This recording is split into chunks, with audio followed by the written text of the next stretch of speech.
ప్రార్థన చేసుకున్నాం. పరిపూర్ణమైనటువంటి మా తండ్రి, నీ వందనాలు, కృతజ్ఞతాస్తుతులు. నీ వాక్యంలో నుండి నీ ఆత్మ సహాయంతో మాతోనూ, శబ్దం ద్వారా వింటున్నటువంటి వారితోనూ, నీ వాక్యం వింటున్నటువంటి వారితో తేటగా సూటిగా మాట్లాడి సహాయం చేసి మెండైన ప్రభుత్వాన్ని ప్రకటించి బలపరచుకొని కాపాడండి, సహాయం చేయమని యేసుక్రీస్తు నామములో అడుగుచున్నాను తండ్రి, ఆమేన్. హబక్కూకు గ్రంథ వివరణలో భాగంగా ఈరోజు మనం 4వ భాగాన్ని నేర్చుకున్నాం. The book of Habakkuk explain part 4, 2వ అధ్యాయం 2వ వచనం చదవండి. యెహోవా నాకిలాగ సెలవిచ్చెను, చదువువాడు పరిగెత్తుచు చదవ వీలగునట్లు నీవు ఆ దర్శన విషయమును పలక మీద స్పష్టంగా వ్రాయుము. చాలు, చూసారండి. ఇక్కడ హబక్కూకు దేవుడికి ఫిర్యాదు చేశారు. హబక్కూకు దేవుడికి ఫిర్యాదు చేసినప్పుడు దేవుడు హబక్కూకు ద్వారా మరి ఇక్కడ జవాబు ఇస్తున్నారు. చదువువాడును పరిగెత్తుతూ చదువ వీలగున్నట్లు నీవు ఆ దర్శన విషయంలో పలక మీద స్పష్టంగా వ్రాయము. మొట్టమొదటిగా చదువువాడు పరిగెత్తుచు, చదువువాడు ఏం చేయాలంట? పరిగెత్తుకుంటే చదవాలంట. మన గ్రామాల్లో చూడండి, ఏదైనా సమాచారం చెప్పాలనుకున్నప్పుడు సైకిల్ మీద, పూర్వం సైకిల్ మీద డబ్బు కొట్టుకుంటూ వెళ్ళి వీధిలో ఏం చేసేవాడు తెలుసా? సమాచారాన్ని చెప్పేవాడు. అదే ఇప్పటికీ మరి గ్రామీణ వాతావరణం గ్రామాల్లో జరుగుతుంది. ఎగ్జాంపుల్, కరెంటు బిల్లు కట్టుకునే వాళ్ళు వస్తున్నారు అనుకోండి, పలానా రోజు కరెంటు బిల్లు కట్టుకోవడానికి మన ఊరికి వస్తారు, మీరు కరెంటు బిల్లు కట్టించుకోండి అని చెప్తున్నారు. సమాచారాన్ని చెప్పటం అంటే ఎలాగా? మరి ఆ రోజుల్లో మరి ఎక్కువ సాధనాలు లేనటువంటి పరిస్థితి. అంటే గాడిదలు, గుర్రాలు ఉండేవి. మరి ఈ యొక్క టెక్నాలజీ పెరిగిన తర్వాత ఈరోజు సైకిళ్ళు, బళ్ళు, 2 వీలర్, 4 వీలర్, ఈ రోజుల్లో internet, social media, print media, electronic media ఉంది. అదే ఆ రోజుల్లో ఆ విధంగా లేదు కాబట్టి పరిస్థితి దేవుని వాక్యం చేస్తుందంటే చదువువాడు పరిగెత్తుతూ చదవనీలగున్నట్లు చదవాలి, చదివేవాడు పరిగెత్తుకుంటా చదవాలి. అదే చదువు వీలగున్నట్టు నీవు ఆ దర్శన విషయంలో పలక మీద స్పష్టంగా రాయాలి. స్పష్టంగా రాయాలి. ఎందుకు రాయాలి స్పష్టంగా? అందరికీ అర్థం అవ్వాలి కాబట్టి స్పష్టంగా రాయాలి. అదేనండి, నపుంసకుడు బయలుదేరి ఇథియోపియా దేశం నుండి ఇజ్రాయెల్ దేశానికి వెళ్తున్నప్పుడు మార్గ మధ్యలో పరిశుద్ధాత్మదేవుడు ఫిలిప్పు గారిని రేపి రథం వెంబడి పరిగెత్తి తాను చదువుతున్నది గ్రహించలేనటువంటి స్థితిలో నపుంసకుడు ఉన్నప్పుడు నపుంసకుడికి ఫిలిప్పు గారు యెషయా గ్రంథం ఆయన చదువుతుంటే అది చదువుతున్నది ఆ యొక్క సందర్భం ప్రభువైన యేసుక్రీస్తు గురించి అని వివరంగా చెప్పి సువార్త ప్రకటించి అతనికి బాప్తిజం ఇచ్చాడు. స్పష్టంగా రాయాలి. ఏం చేయాలి? స్పష్టంగా రాయాలి. చూడండి, దేవుడు ఇచ్చేటటువంటి సందేశం సమాజంలో స్పష్టంగా ఉండాలి. ఇప్పటి సమాజం చాలా మంది ఏం చేస్తారంటే మనం ఏం చేయాలా, ఎట్లా చేయాలా, ఏంటనేది రాసుకుంటారు. అదే రాస్తున్నప్పుడు చదువుతున్న దానికంటే రాస్తున్నప్పుడు గుర్తుంది. అదే మనం కూడా బాల్య దినాల్లో ఆలు దిద్దు పలక మీద మనం టిక్కిరి బిక్కిరిగా రాస్తే టీచర్గా రాన్నవాళ్ళు మంచిగా గుండ్రంగా రాయి. అదేంటంట స్పష్టంగా. సంఘంలో కూడా దేవుని యొక్క వాక్యము స్పష్టంగా ఉండాలి. నేను చెబుతున్నటువంటి దేవుని వాక్యం ఏం చెబుతున్నా అనేది వింటున్నటువంటి మీకు స్పష్టంగా ఉండాలి. ఈరోజు ఆదివారం ఆరాధనలో దేవుడు మరి దేవుని వాక్యం చెప్పబడింది, మేము విన్నాము. ఏ వాక్యం చెప్పారంటే ఏదో అన్నారు, చదవాలంట, పరిగెత్తాలంట, స్పష్టంగా అంట. ఏం చెప్పారు అంటే ఒక మొక్క అదే ఏ వాక్యం ఉందండి ఈరోజు? ఏదో చెప్పారు కదా మీరు. ఏ వాక్యం? చదువుతున్నటువంటి వాడు గ్రహించి చెప్తున్నప్పుడు వినే ఉండేటువంటి వారికి స్పష్టంగా అర్థం అవ్వాలి. అదే కదా, స్పష్టంగా తెలుగులో నిదానంగా అర్థమయ్యేటట్టు వచనం వెంబడి వచనం, మాట తర్వాత మాట నిదానంగా దేవుని కృపను బట్టి చెబుతున్నాను నేను. అందుకేనట ఇప్పటికీ ఈ విధంగా చెబుతున్నా అర్థం అవ్వట్లేదంటే చేసింది.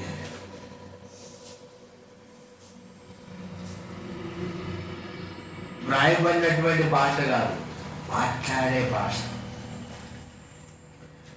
చెప్పేటటువంటి వారు ఎలాగ చెప్పాలి? స్పష్టంగా చెప్పాలి. అప్పుడే వింటున్నటువంటి వారికి అర్థమైంది.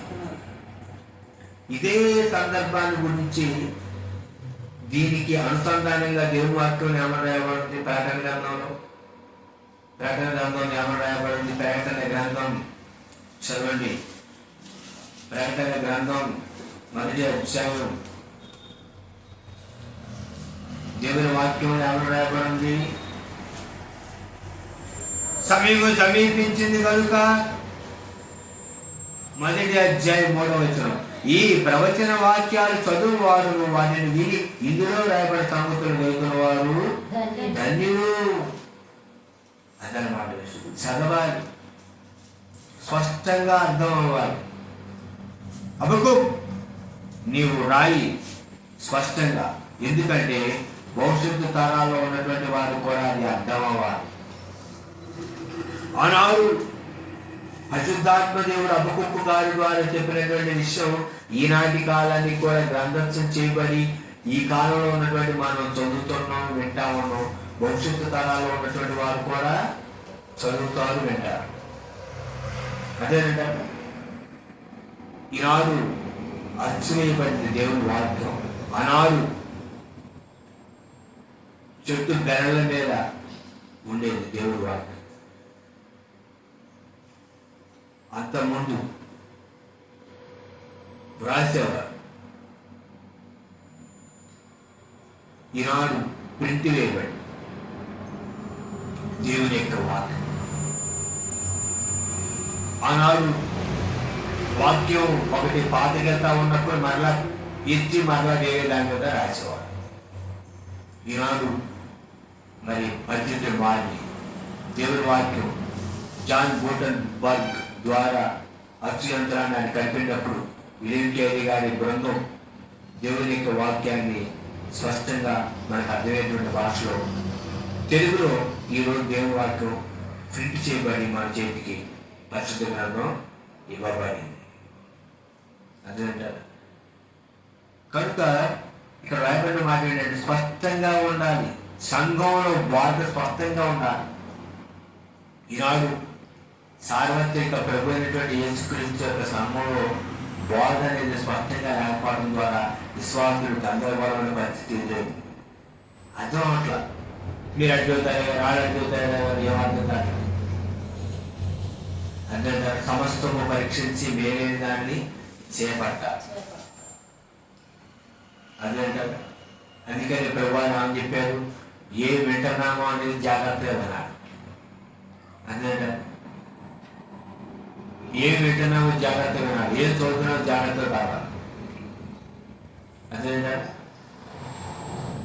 అర్థం మారిపోద్ది. వినేటప్పుడు జాగ్రత్తగా వినాలి, చదివేటప్పుడు జాగ్రత్తగా కావాలి. తర్వాత దేవుని యొక్క వాక్యం రాబడింది. ఈ ఆదివారం ఆరాధన వర్తమానానికి మనం పెట్టినటువంటి టైటిల్ ఏంటంటే విశ్వాసం. ఏంటంటే విశ్వాసం. ఆనాడు భక్తులు విశ్వాసంతో జీవించారు, ప్రవక్తలు విశ్వాసంతో జీవించారు, అపోస్తలులు విశ్వాసంతో జీవించారు, మిషనరీలు విశ్వాసంతో జీవించారు. ఈనాటి కాలంలో మనం యేసుక్రీస్తును అంగీకరించిన మనం విశ్వాసంతో బ్రతకాలి. విశ్వాసం ఈరోజు మన యొక్క వాక్యాంశం. హబక్కూకు గ్రంథంలో 4వ భాగంలో విశ్వాసం. తర్వాత చూడండి దేవుని వాక్యం 3వ వచనం.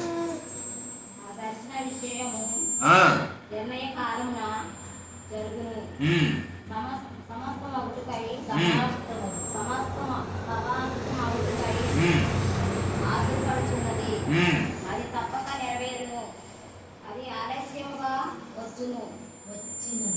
వచ్చినను దాని కొరకు కనిపెట్టును, అది తప్పక జరుగును, జాగు చేయగా వచ్చును. చాలు. చదవబడినటువంటి లేఖన భాగంలో 3వ వచనంలో ఆ దర్శన విషయము నిర్ణయ కాలంలో జరుగును. దేవుడు బబులోనీని కూడా శిక్షించబోతున్నాడు.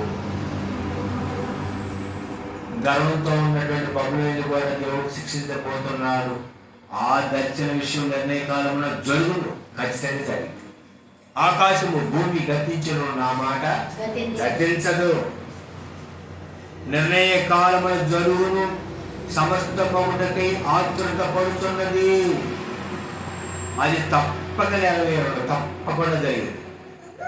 వస్తానన్న వాడు రాక మానున, తెస్తానన్న రాజ్యం తేకుండా మానుతాడు.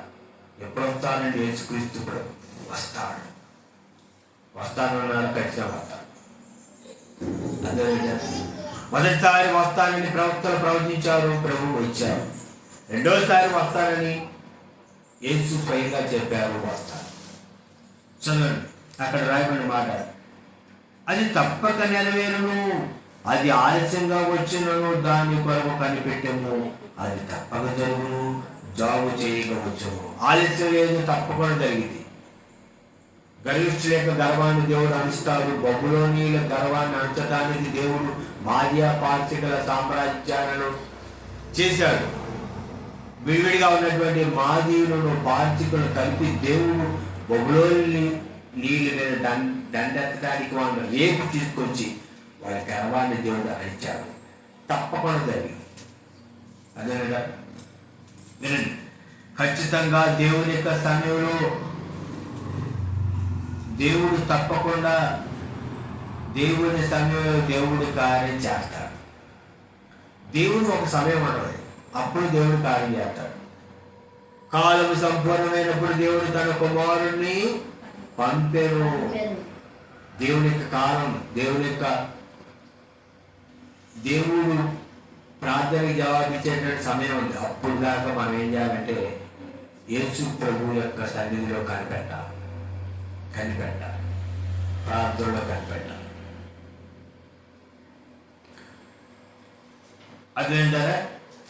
ఆలస్యం జరుగుతుంది అంటే దేవుని యొక్క చిత్తం తప్పకుండా ఉంది, నెరవేరింది. ఇప్పటి సమాజంలో ఏంటి, అన్ని ఫాస్ట్ తగ్గిపోవాలి. అదేంటారా? అంత ఫాస్ట్. పంట వేసినప్పుడే పంట రావడానికి ఎంత కాలం పట్టిందండి? ఇప్పుడు బియ్యం రావాలంటే మొట్టమొదటి ఏం చేయాలి? కొనాలి, నారు నాటాలి, నారు రావాలి. అదేంటా? నాటేయాలి, నీళ్లు పెట్టాలి, కలుపుని కొట్టాలి. అప్పుడు గింజలు రావాలి, ఏనాలి. అప్పుడు ఏమైంది? చేతికి పంట వచ్చింది. జూలై ఆగస్టు నెలలో పంట అయితే ఎప్పటికి వచ్చింది?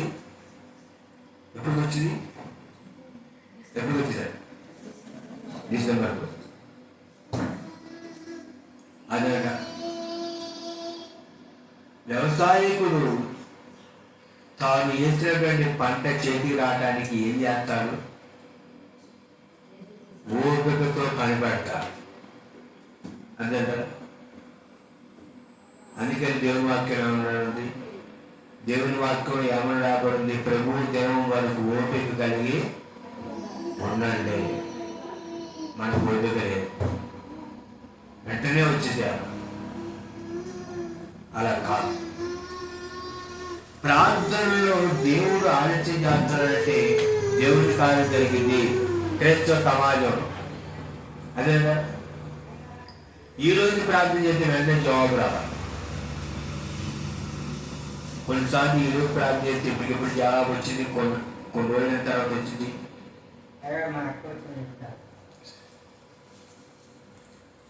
కొన్ని రోజులైన తర్వాత వచ్చింది. అదే నేను ఒక విధంగా ప్రార్థన చేస్తే ఇంచుమించు నేను ప్రార్థన చేస్తే ఒక 7-8 సంవత్సరాల తర్వాత జవాబు వచ్చింది. అదే కదా, 7 సంవత్సరాలు ఓపిక కావాలి. అదేనా ఓపిక. మన ప్రార్థనలకు జవాబు రావాలంటే ఓపిక కావాలి.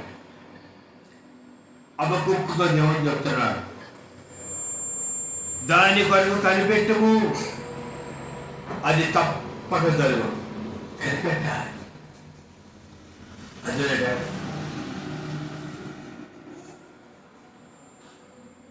కనిపెట్టాలి. మళ్ళీ మనం సరిదించుకొని వాక్యానుసారంగా దిద్దుకొని దేవుని యొక్క సన్నిధిలో మనం ఏం చేయాలంటే కనిపెట్టాలి. అది ఈ వాక్యం నుంచి మనం నేర్చుకోవాల్సిన విషయం.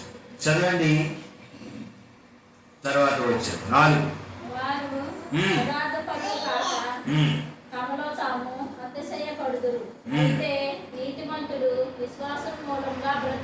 చాలు. వారు యథార్థపరులు కాక, ఎవరు వాళ్ళంటే బబులోని సామ్రాజ్యం వారు, నెబుకద్నెజరు వారు యథార్థపరులు కారు. మరి వారు ఏం చేస్తారని వాక్యంలో రాయబడి ఉంది? తమలో తాము అతిశయపడుతురు. ఏంటట? తమలో తాము అతిశయపడతారు. వారి బలమే వారు దేవుడిగా భావిస్తారు. ఈరోజు వారు చూడండి, అతిశయించినటువంటి గర్వం. అదేంట మంచిది. ఈరోజు గర్వం, ప్రాంతాన్ని బట్టి గర్వం, కులాన్ని బట్టి గర్వం, అందాన్ని బట్టి గర్వం, డబ్బుని బట్టి గర్వం, పలుకుబడిని బట్టి గర్వం. అదేనంట రకరకాల గర్వాలు. బలాన్ని బట్టి గర్వం, పాటలు బాగా పాడతానని గర్వం, వాక్యం బాగా చదువుతుందని గర్వం, ఫాలోయింగ్ ఎక్కువ ఉందని గర్వం. క్రైస్తవ సమాజంలో వాడు నాశనానికి ముందు గర్వం నడుచు, గర్వానికి శిక్ష తప్పదు. తేజో నక్షత్రం వేకు చొక్క అక్కడి నుండి ఇక్కడికి ఎత్తబడిపడ్డావని నిశ్చయ గ్రంథంలో ఉంది. అపవాది గర్వించాడు. అందుకని అహంకారి అయిన అపవాది దేవుని యొక్క సన్నిధిలో ఆ మహిమలో ఉండవలసిన వాడు అక్కడ నుండి మధ్యాకాశానికి వచ్చాడు. అదే తులసిపై పడ్డాడు. దేవుని సన్నిధిలో గర్వం శిక్ష. బబులోని గర్వం ఏంటంటే మా బలమే మాకు దేవుడు. నీతిమంతులు విశ్వాసమానంగా బ్రతుకును. నీతిమంతులు ఎలా బ్రతుకుతారు? శ్వాసం. నిజంగా నీకు నాకు విశ్వాసం ఉన్నట్టు దేవుని మీద విశ్వాసం ఉందా? క్రైస్తవ సమాజంలో కావాల్సింది ఏంటంటే విశ్వాసం. విశ్వాసం సలుగుడు గొంతు. ఇజ్రాయేల్ ప్రజలు అడిగారు, కొనియారు, ఈ అరణ్యంలో దేవుడు మాకు మాంసాంతరిత పట్టగలుగుతాడా అని గమనించారు. ఈ అరణ్యంలో నీళ్లు చేదుగా ఉన్నాయి. కుటుంబాల్లో కూడా ఈరోజు ఏంటంటే సలుగుడు గొంతు. ఇతన్ని చేస్తున్న కానించే పరిస్థితి ఎట్లా ఉంది కుటుంబంలో. ఇతన్ని చేసుకోకుండా ఇంకొకటి చేసుకోవడం ఎట్లుండదు.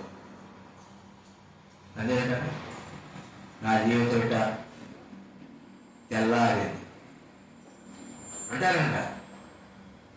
ఊహల్లో ఉంటారు, వాస్తవంలో ఉంటారు. అమ్మ కూడా ఎక్కడుందో తెలుసా? ఊహల్లో ఉంటాయి. ఇది తింటే మీరు జాగ్రత్తలాగా అవుతారని అమ్మవారు చెప్పిన బట్టి నేను ఊహంలోకి వెళ్ళి, అంటే ఊహంలోకి వెళ్ళి నేను బైబిల్లో లేదు చెబుతాను. ఇమాజినేషన్ మనం ఆలోచిస్తే దేవుడు ఇచ్చినటువంటి స్థితిని మరిచి జాగ్రత్తలాగా అవుదాం అనుకోండి, పాపం చేసి అదేంటంటే శిక్ష పాత్రులని శిక్ష వచ్చింది. కనుక మన జీవితంలో మనం గుర్తుంచుకోవాల్సింది ఏంటంటే నీతిమంతుడు విశ్వాస మౌనంగా బ్రతుకును, విశ్వాసం చేత బ్రతుకును. విశ్వాసం ఏదైనా లేదని కొన్ని ఇంట్లో ప్రార్థన చేస్తాం, దేవుడు అడుగుతాం అర్థమండి. దేవుడు అడిగినప్పుడు మాకు దయచేయండి, అది దయచేయండి. ఫిర్యాదు చేసేవాళ్ళు ఎక్కువ, ప్రార్థన చేసేవాళ్ళు తక్కువ. ప్రార్థన చేయాలి. సరిగేవాళ్ళు ఎక్కువ, గురిగేవాళ్ళు ఎక్కువ, అవమానించేవాళ్ళు ఎక్కువ, తూటుకొని మాట్లాడేవాళ్ళు ఎక్కువ. బాగా అంటే కత్తిపోటు లాంటి మాట, కత్తి బలవతారు, కత్తి కొడితే అంత బాధతో అంటాని మాట. అదే కత్తిపోటు లాంటి మాట. చూడండి, ఆడవారికి ముగ్గురు విద్యార్థి అండి మాట, గణిత పెట్టి విద్యార్థి మాట్లాడతారు. వెనక ముందు లేదు సో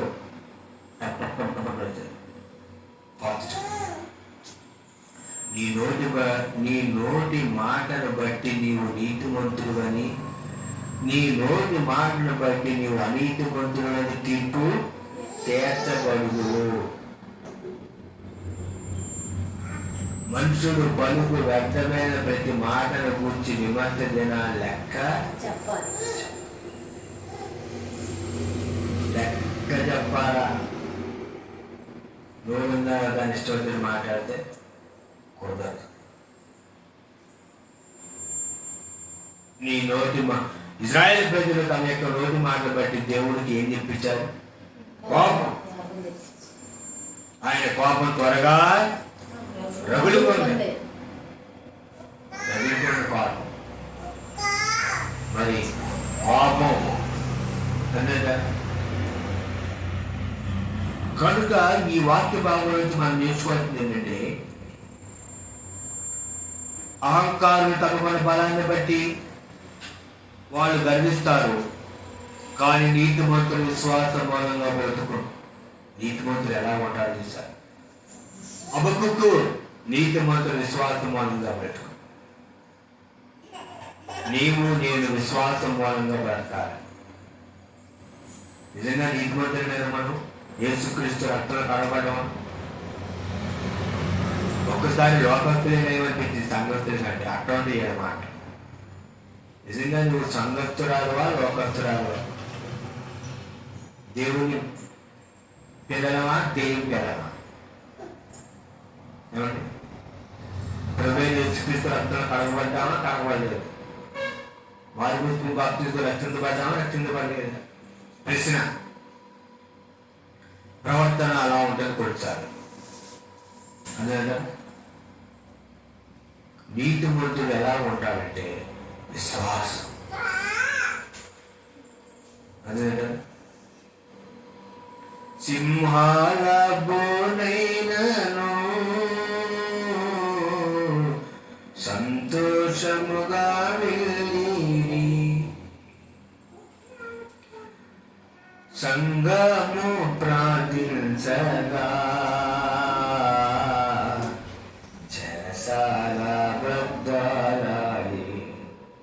సంఘం ప్రార్థించింది. పేతురు గారు చెరసాలలో ఉన్నారని ప్రార్థించిన వీరు పేతురు గారు వచ్చారని చెప్తే నమ్మలేదు. అదే ఒక చిన్న కిటికీలో పేతురు గారు వచ్చారు. పేతురు గారు పేతురు గారు ఎక్కడ చెప్తాలో ఉన్నాడు. ప్రార్థించేది ఎందుకు? ప్రార్థించేది ఎందుకని? ప్రార్థించేది ఎందుకు? పేతురు గారు చెప్తాలోంచి బయటికి రావాలి ప్రభా అని ప్రార్థన చేస్తున్నారు. మరలా చిన్నది వచ్చి చెప్పింది, పేతురు గారు వచ్చారు అని చెబితే ఆ లోపల చూసి పిచ్చిదారు పేతురు గారు చేస్తాను. ప్రార్థన పేతురు గారు రావాలని ఆశిస్తూ కానీ స్వార్థం లేదు. పేతురు గారు చెరసాల తెరవబడింది. దేవదూత పేతురు గారిని తీసుకొని బయటికి తీసుకొని వచ్చింది. అది విశ్వాసం. విశ్వాస సహితమైన ప్రార్థన రోగిని స్వస్థపరచు. శ్వాసం. మీరు ఎవరైనా శ్రమ కలిగిన అతడు దేవునికి ప్రార్థన చేయాలి. సంతోషంగా ఉంటే ఏం చేయాలి? కీర్తనలు పాడాలి. విశ్వాస సహితమైన ప్రార్థన రోగిని స్వస్థపరచును. అదే ఇంకా జమ తగ్గింది అని విశ్వాసంతో మాట్లాడు. అదే విశ్వాసం మాట. నా దృష్టి తగ్గదని నేను ఎప్పుడో చెప్పాను. మీరు ఇంకా ప్రార్థన చేస్తాను. నా దృష్టి తగ్గదని ఎప్పుడో చెప్పాను అంటారా? ఎప్పుడో చెప్పాడు. ఇది జరుగునా అని ఏమన్నాడు? రాజుగారి దగ్గర ఉన్నటువంటి సైనికుడు ఏమన్నాడు? సైన్యాధిపతి, ఇది జరుగునా? ఆకాశం నుండి దేవుడు కిటికీలు తెరిచినా కూడా ఇది జరగదు. రేపటి ఈ వేళకు ఒక ఇంటికి సన్నని పిండి, అదే కదా రూపాయి ఒకటికి సన్నని పిండి అమ్మ బడునని చెప్పినప్పుడు ఇది జరుగునా? ఆకాశం ముందు దేవుడు కిటికీలు తెచ్చేది జరగదు. ప్రవక్త ఏదని చెప్పారు, నీవు కళ్ళారే చూస్తావు కానీ దాన్ని తీసుకోలేవు నాయన అని చెప్పారు. ఇది జరుగునా? నమ్ముట నీ వలనైతే నమ్ము అని సమస్తము సాధ్యం. మరియా మరియా నమ్ము. లాజరు చనిపోయాడు, మూడో లేదు. ప్రభు అయిన యేసుక్రీస్తు అని చెప్పారు, మరియా నువ్వు నమ్మితే దేవుడి మహిమను చూస్తావు. నమ్మ దేవుడి కార్యాలు ఏం చేయాలి? క్రియ విశ్వాసం మొత్తం క్రియతో కూడా విశ్వాసంతో మనం నమ్మాలి. విశ్వాసం ఏంటి? నీతిమంతులు విశ్వాసం మూలంగా జీవించు. సారేపత్తు అని ఊరిలో విధవరాలు ఒక అప్పం దైవజనుడికి ఇచ్చింది. కరువులో ఆమె కుమారుడు పోషించబడ్డారు. అదే దేవుని కార్యాల కొరకు వ్యక్తిగతంగా కుటుంబంలో, సంఘంలో, సమాజంలో ఓపికతో ప్రార్థిస్తూ మనం కనిపెట్టాలి. నీతిమంతుల విశ్వాసం మూలంగా బ్రతుకును. ఇది మన యొక్క వాక్యం. విశ్వాసం. విశ్వాసమే మనకు కావాల్సింది ఎదుగుతా విశ్వాసం. 5వ వచనం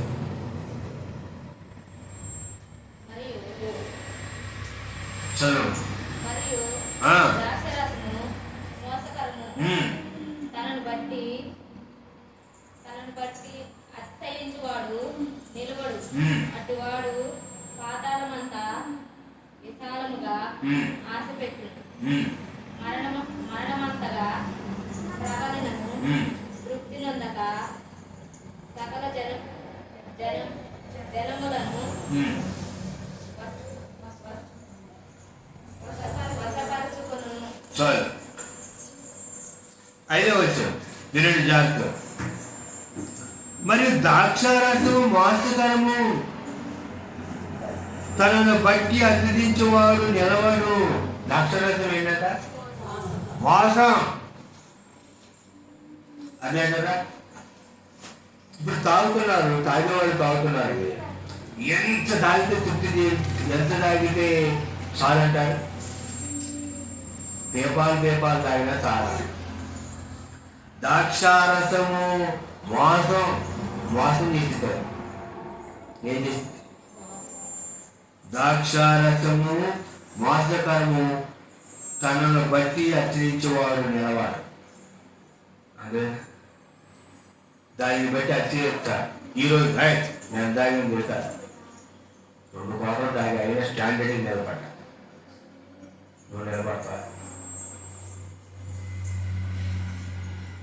తాగి తాగి తాగి తాగి అదే అతిశయించి తాగి ఒకడొకడు మూలపడి మంచంలోంచి లేకనే స్థితి వచ్చింది. నేను 5 కోటలు దాగి తెలుసా నీకు? నేను స్టాండర్డ్ నిలబడ్డా, నువ్వు నిలబడతావు అంట. అతిశయం, తాగుడిని బట్టి అతిశయం. ఒకరోజు మంచం పెంచి వాళ్ళు నిలబడలేని స్థితి. అదేంట అట్టివాడు పాతాళమంత విశాలంగా ఆశ పెట్టును. పాతాళం ఏంటి? నరకం. నరకంలో గర్భం వెళ్ళిన చాలా కదా. కనని గర్భము చాలు అంత పాతాళం. ఏంటి? చాలు అంత పాతాళం. ఎంతమంది వచ్చారు? రండి నరకం చూడండి. అవునాయి రండి. ఎంతమంది వచ్చినా నరకం ఏమంటే చోటు. నరకంలోకి ఎంతమంది వచ్చినా చోటు. తాగి చచ్చిపోయి పాతాళానికి పోతే అరుపులు, కేకలు.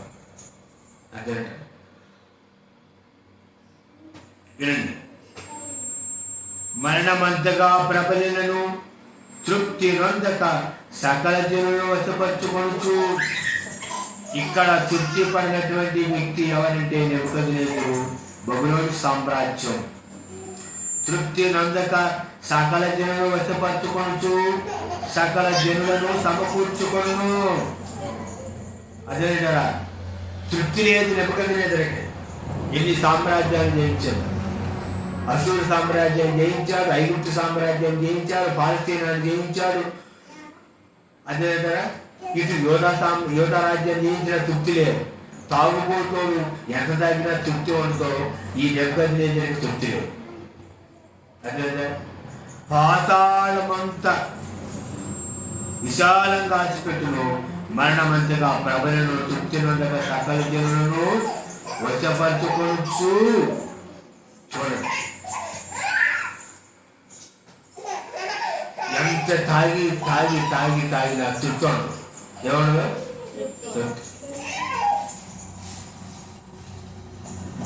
అదే తృప్తి ఉండదండి. తృప్తి ఉండదు. తృప్తి లేనటువంటి జీవితం. చూడండి, యూదా సమాజంలో తృప్తి లేదు. ఈనాడు సమాజంలో తృప్తి లేదు. డబ్బు, అధికారము, ఈ లోక ఆనందంలో ఏం లేదు? తృప్తి లేదు. క్రైస్తవ సమాజంలో ఏముండాలి? తృప్తి ఉండాలి. ఎంత తాగినా తాగుబోతుడికి ఏమన్నా తృప్తి ఉండదు. అదేనా. ఒకసారి నన్ను ప్రార్థన చేయబట్టాక అమ్మ సరైనది తాగి చనిపోయినా. చనిపోయిన వాడికి తాగి చనిపోయిన నేనే ప్రార్థిస్తాను.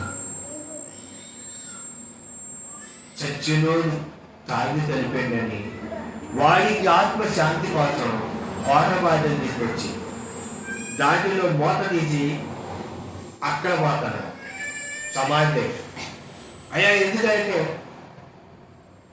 ఏమండి ఆయన చచ్చిపోయాడు తాగి ఆత్మశాంతి అని కొంచెం పోతాను. మరలా ఎక్కువ పోతే అక్కడ అది మట్టి పాలైంది, దీంట్లో ఉండదు. మరి ఏం తాగడానికి మందు ఉండవు. అందుకే కొంచెం పోతుందంటే దాచిపెట్టు. ఎంత దాచిపెట్టు నేను తాగట. తాగి చచ్చిపోయిన వాడి దగ్గరికి వచ్చి వాడు చచ్చిందే తాగి అది మీదైన బుద్ధిరాడు. మళ్ళీ నేను తాగా అక్కడ తృప్తి. మన జనాల పక్షులు ఎంతమంది ఎంత తాగారు, ఫుల్లు తాగారు. అయినా ఏమైంది? దేవుని వాక్యం చెబుతా ఉంది, మనం ఈ లోకంలోకి ఏమీ తేలేము, ఏమీ తీసుకోని పోలేము. అన్న వస్త్రాలు కలిగి తృప్తిగా ముందు ఎంత సంపాదించినా ఏమి తీసుకోవాలి. చెబుతున్న నేనైనా వెంటనే మీరైనా ఒక రోజు అన్నీ విడిచిపెట్టి పోవాలి. ప్రపంచాన్ని జయించినటువంటి మహా అలెగ్జాండర్, ద గ్రేట్ అలెగ్జాండర్ చనిపోయినప్పుడు తనతో ఉన్నటువంటి సెల్యూకస్ నలుగురు ప్రపంచాన్ని జయించిన అలెగ్జాండర్ ఏమి తీసుకొని వెళ్ళలేకపోతున్నారు. ఒట్టి చేతులతో చేతులు బయట పెట్టి ఊరేగించారు.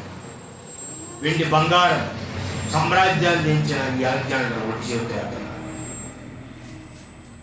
తీసుకొని పోలేము పుచ్చిక పుల్లైనా ఇలా సంపాదన వదలవలనురా. డబ్బు డబ్బు డబ్బు. చాలా మంది గుండె లబ్ డబ్బని కొట్టుకోరు. లబ్ డబ్బు అని లబ్ డబ్ లబ్ డబ్బుగా డబ్బు డబ్బు డబ్బు.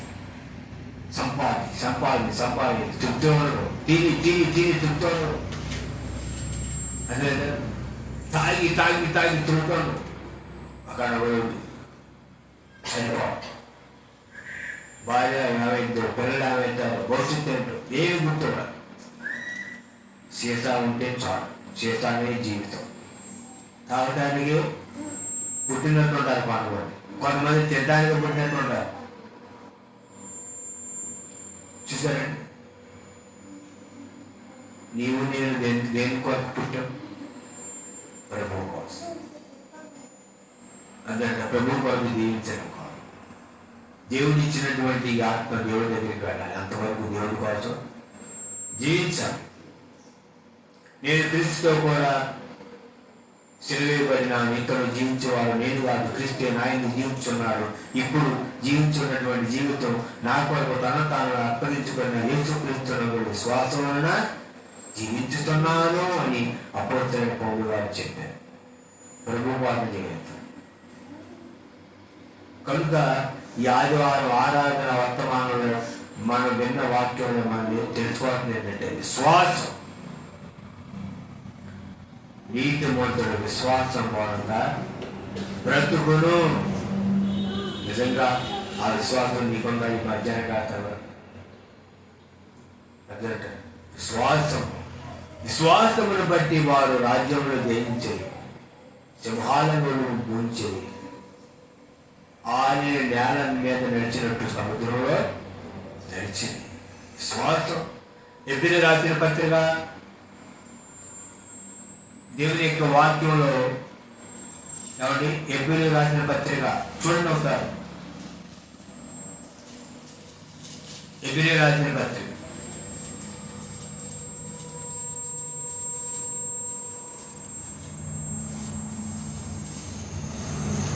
11వ అధ్యాయం మొత్తం ఏంటో తెలుసా? విశ్వాసం. ఏంటి? 11వ అధ్యాయం మొత్తం కూడా దేవుని వాక్యం ఏమని రావడం చేత విశ్వాసం. విశ్వాసమును నిరీక్షింపబడు వాటి యొక్క నిజ స్వరూపమును అదృశ్యమైనవి ఉన్నవి అనేటువంటి రుజువై ఉన్నది. అదనమాట విశ్వాసం. పేరుకి విశ్వాసం, మనలో విశ్వాసం లేదు. ఇది చదువునా ఇజ్రాయెల్ ప్రజల అరణ్యంలో ఆహారం దొరుకుతా, వాకు దొరుకుతా, వాళ్ళు తిని ఇంకా వాళ్ళ యొక్క నోట్లో మాసం ఉండగానే దేవుని యొక్క అగ్ని వచ్చింది.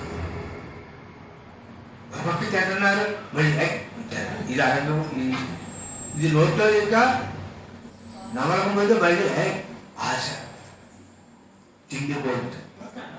నీవు తిండిపోతు అయిన గొంతుకు ఏం చేయాలి? కత్తి కత్తి. అదేనా తినాలి కానీ తిండిపోతాను.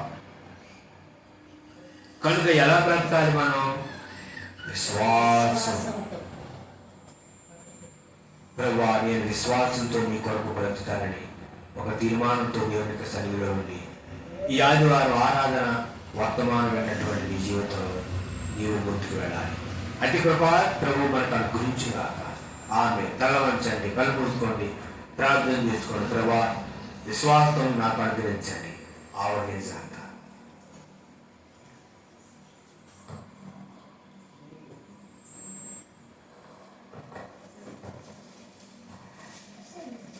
దేవుని వాక్యం వినండి, ఆత్మీయంగా ఎదగండి.